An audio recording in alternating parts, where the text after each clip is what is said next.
In 1543, two Portuguese traders landed on a small island south of Kyushu called Tanegashima. With them, they had matchlock rifles called arquebus.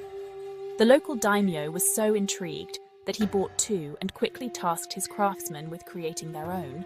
In time they did, which is why the Japanese version of the arquebus came to be known as the tanegashima.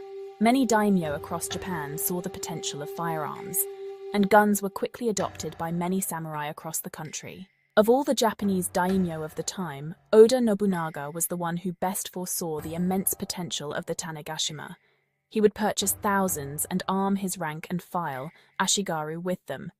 His vision would soon bear fruit in a battle that would change the course of how large-scale pitched battles in Japan were fought. The Battle of Nagashino. The backstory of the Battle of Nagashino was an ongoing feud between the Takeda clan, which ruled the Kai province, and the Tokugawa clan in the neighboring Mikawa province. The Takeda clan was led by the legendary Takeda Shingen, who was one of feudal Japan's greatest war leaders. Shingen led the clan until his death, shortly after one of his greatest victories at the Battle of Mikitagahara, where he dealt the Tokugawa clan and its leader Ieyasu a crushing blow. Upon Shingen's death, his son Katsuyori took over leadership of the clan. Under his father, Katsuyori famously led the clan's renowned cavalry. They would soon be tested at the Battle of Nagashino. In early 1575, Katsuyori led a 15,000-man force in an incursion into the Mikawa province. After attacking and failing to capture several larger Tokugawa manned castles, he came across Nagashino Castle. It was a small castle located in the upper central part of the Mikawa province, manned by a sparse 500 men. Taking it for an easy mark, Katsuyori ordered his men to attack. After multiple failed attacks, he settled for a castle siege.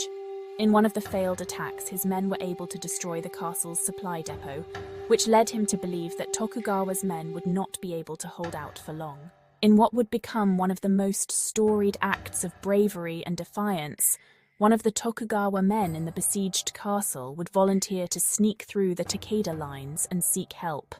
He was an ashigaru, a simple foot soldier named Tori Sunimon.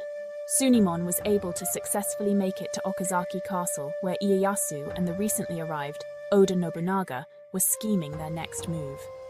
After hearing about the plight of the men at Nagashino Castle, Tokugawa and Oda promised that relief forces would be sent in haste.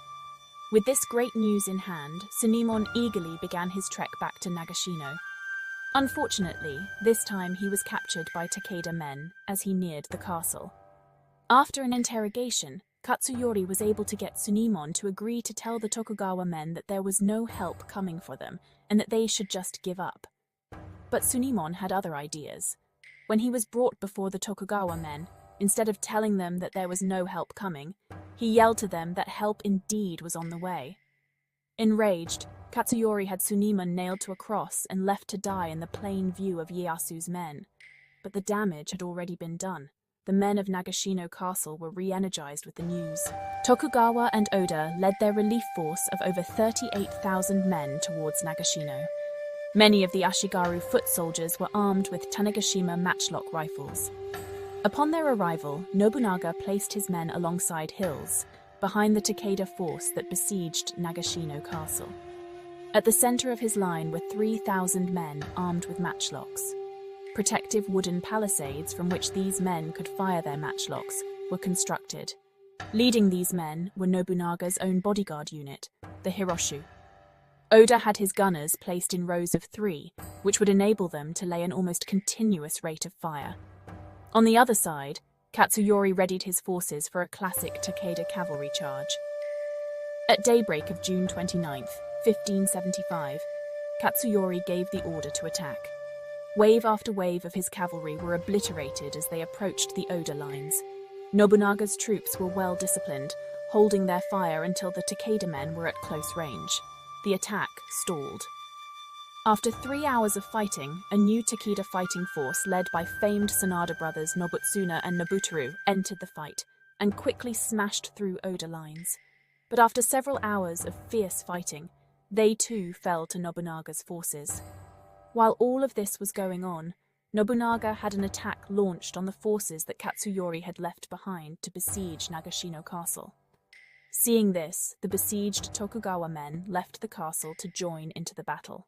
By the end of the day, the Takeda forces were in tatters. Their cavalry was no longer an effective force, and Katsuyori had lost most of his generals and experienced leaders.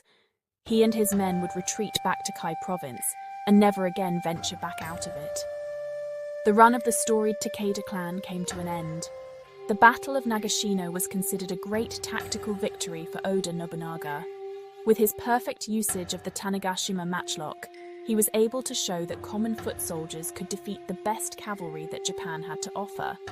And with the Takeda clan no longer a threat, he was one step closer to consolidating his control over all of Japan. And this brings us to the end of our tale about the Battle of Nagashino. If you enjoyed this, please don't forget to like, comment, or share our video. And if you haven't already, please don't forget to subscribe to the Samurai Odyssey YouTube channel. And until next time, sayonara.